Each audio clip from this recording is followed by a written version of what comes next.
we got a couple things I want to talk about. One I think is very exciting. We kind of teased this thing, but we kind of tweaked it a little bit before.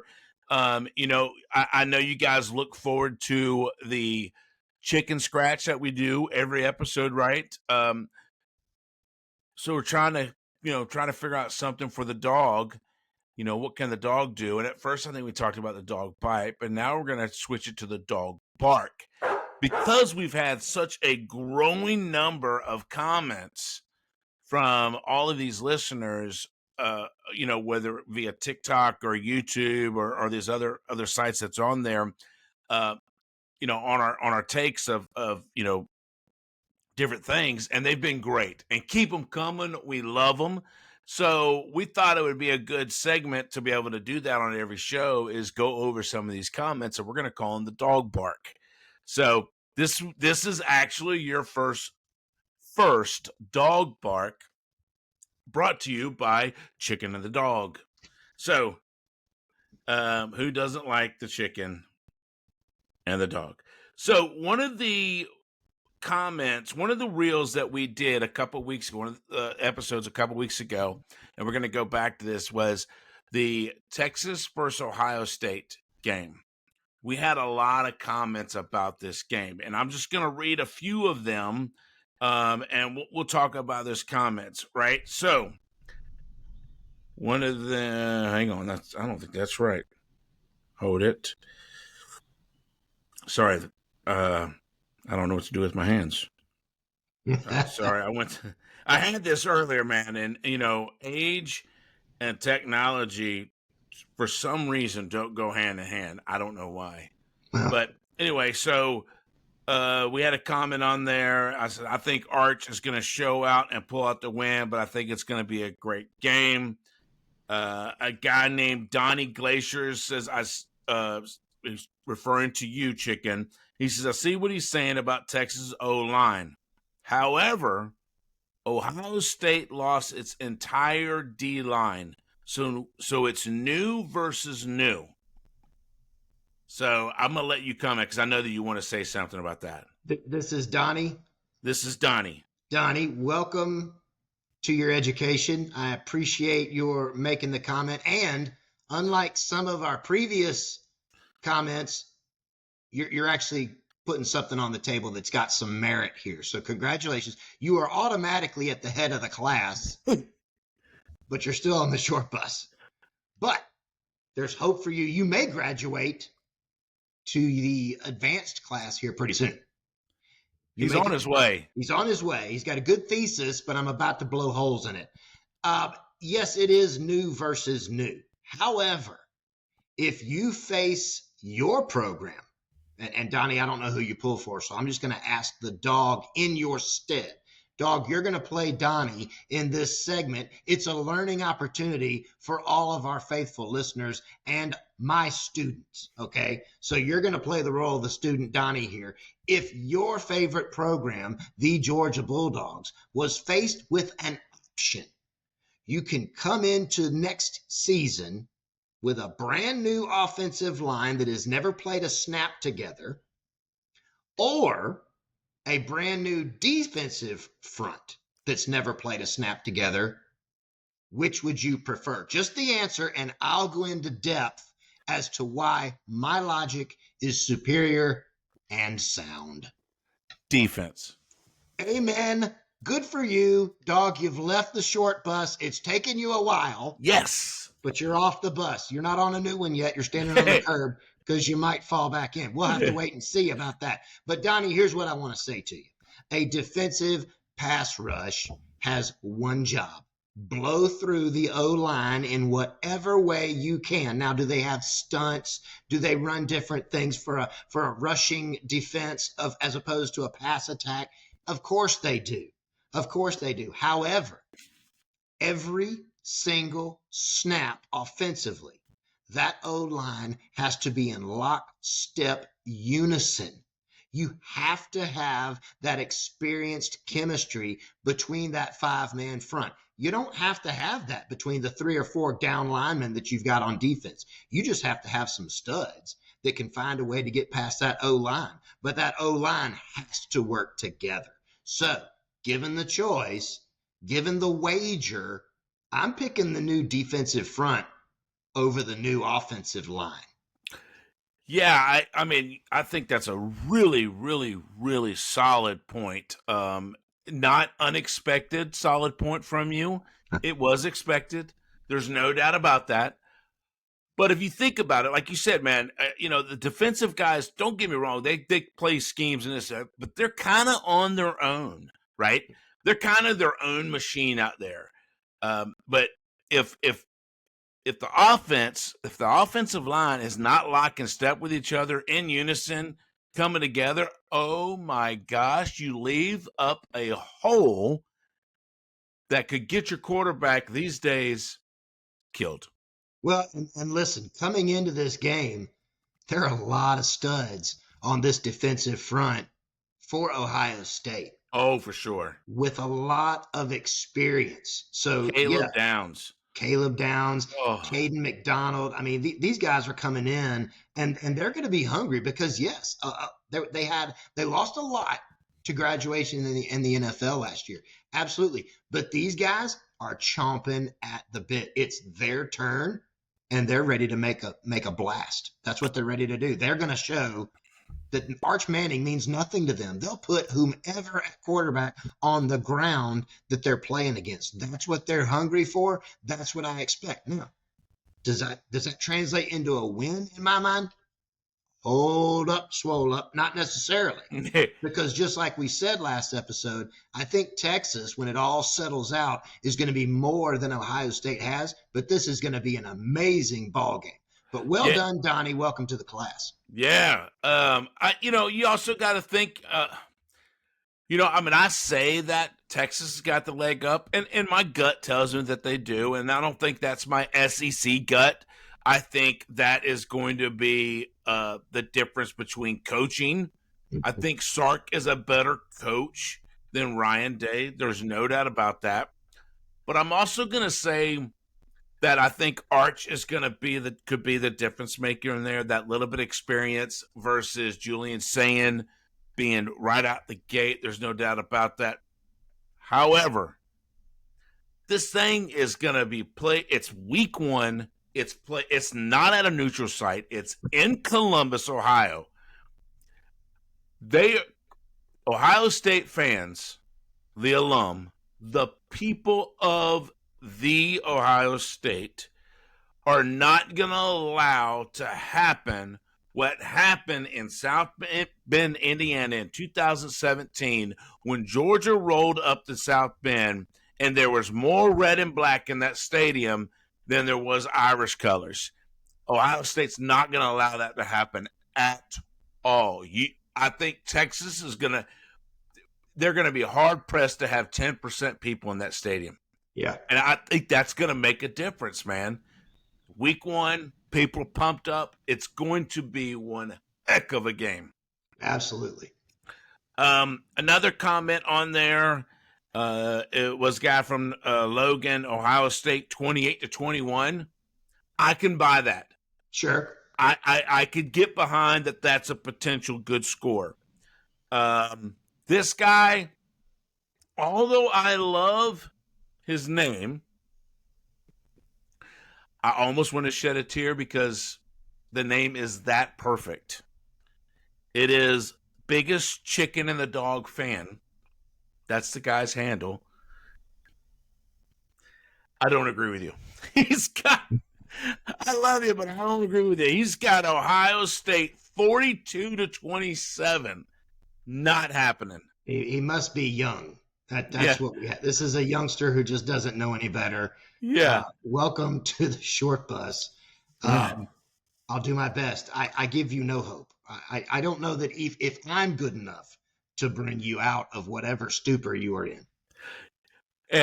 So that lead, there was a couple comments of that. It says, this one guy named Trey Templeton, stupid take. You have a quarterback with no experience, and Ohio State ain't known for a Heisman quarterbacks. You're finna, he must be from the South. Finna, yep. Get your behind whooped. Now, Trey, Actually, I'm gonna. I know you. I know you're chomping at the bit about this one about quarterbacks and Heisman and from Ohio State. So I'm just gonna let you handle that one. You're sure? It is the bark. I'm gonna let you have your take on that one. Okay. Trey, welcome to class. You are now in the back row. There's plenty of room for improvement, obviously. And it is a shorter bus, so it shouldn't take you that long if you pay attention to get to the front. Maybe even do like the dog did and exit the short bus for our advanced course. Mm. But let's just analyze this step by step. Quarterback with no experience, like Arch. Correct. I mean, you can't really say, at what point do we say that a quarterback's experienced? After 3 starts, 4 starts, 6 starts a season? Now, please don't hear me wrong. I'm not taking anything away from the talent that we all believe Arch Manning is and will prove himself to be. But the whole this guy's got experience, that guy doesn't argument doesn't really hold for me right now until both of these quarterbacks, Salen and Manning, get some more snaps and some more game time experience under their belt. So let's just call it what it is. At this point, neither is experienced. Second, you make the allusion to Heisman Trophy candidates. I don't care. I don't care. It's not as though Ohio State has had just a bunch of average dudes who can't really throw it more than 15 yards come through their program, and thank God they've got somebody to hand the rock to. C.J. Stroud, ring a bell? Justin Fields, sound familiar? Will Howard won a national title last year with these guys. They've got recent history of very talented gunslingers coming in there. Cordell Jones, for crying out loud, and doing some very impressive things at the quarterback position. Do they have a Heisman to show for it? No, but who cares? They've got a natty to show for it last year. I think I'd rather have that. Yeah, there is no doubt about that. And I would even go as far to take it as you're saying Arch is a high. I guess he's referring to Arch as being a Heisman Trophy, but he's not a Heisman Trophy winner. He's a hopeful. Yes. There's a difference between the two, Trey. So, with that being said, you mentioned about Arch played in 3 games. Out of those 3 games that he played, did he do bad? No. Now, and I'm not going to count the games that he came in for a run play. Right. We all knew what those were. We've talked about those many times. We knew what the design was.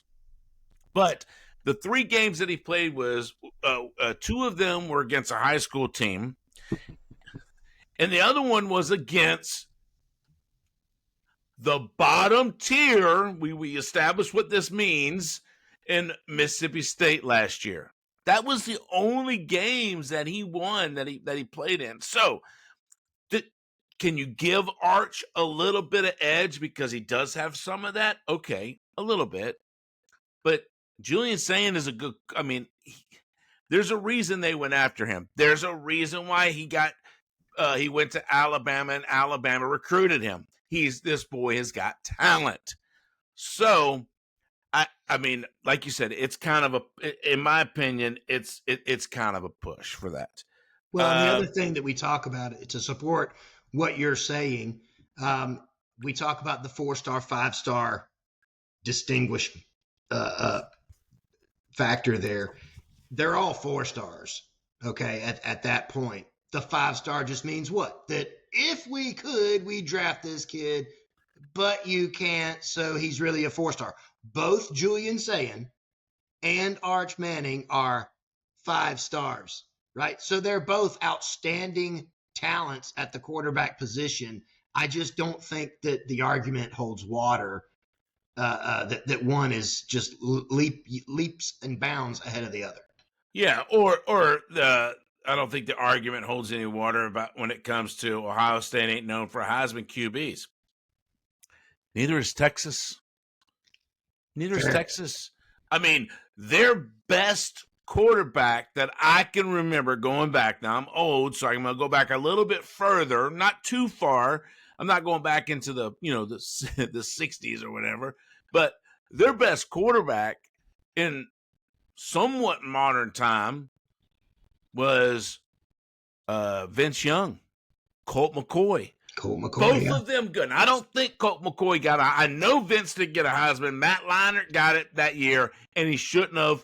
Vince Young should have got the Heisman. I will agree with any Texas fan about that. One of the best national championships I've seen, and it was just a fantastic game between Texas and the Fighting Prophylactics that year. But still, you can't say that about Texas, that they've got all these Heisman quarterbacks. They don't. Yeah, they've had candidates, and so has Ohio State.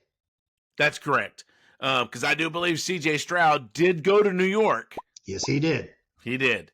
And then Donnie comes back. Oh, Donnie comes back, and he may have just moved up to the front of maybe jumped up to the bus a little bit further. He comes back and says, Ohio State is not putting up 42 on that Texas defense. Stop it. Well done, Donnie. Your teacher is very proud, and you hadn't even gotten into class yet. It's like you're doing extra credit, and we haven't even let you in. This is fantastic. I'm excited to have you as a student. Keep it up, buddy. That's right. And then this other guy, he doesn't have a name. It's just KB3 TLE, whatever, shares this YouTube video. It says, "There's this already." And it's a YouTube video. I actually watched it, and it's an AI simulated game of Ohio State and Texas, the upcoming game. And it was every play, all four quarters. It was interesting. There's no doubt. There was parts of me that got me pumped up, right? Because college football is getting close. It had me excited, but then it was kind of one-sided towards the end. I don't think it was a great I don't think it was a great illustration of what the game is really going to look like. It was kind of close. I mean, it was a close game, but Ohio State won at the end, and that may be the result at the end of the day. I don't know, but it was the computer that generated this, driven by some guy that's way smarter than me, to do something like that. And then I don't know. It felt good at first, and it just didn't feel right because it wasn't real. Are we in the Matrix? Yeah, I know, right? Is the Earth flat? No, it's not. I mean, simulations. Let's just get to August and play some football. Yes, I can't wait. I really cannot wait. So, yeah, that's all I've got. I got one other thing. That's all for the dog bark. It was a good dog bark. I thought it was a great first dog bark. Great first segment. Keep those comments rolling in. We love them, and we love to spend time dismantling them. Yes. And look, you ought to feel, just as the Gooch Award and especially the Dog of the Week Award that is given out during the season, if anybody makes the dog bark list, that means your comment was good enough to discuss on the show. You should feel privileged, my friend. You should. You Absolutely definitely should. Yeah.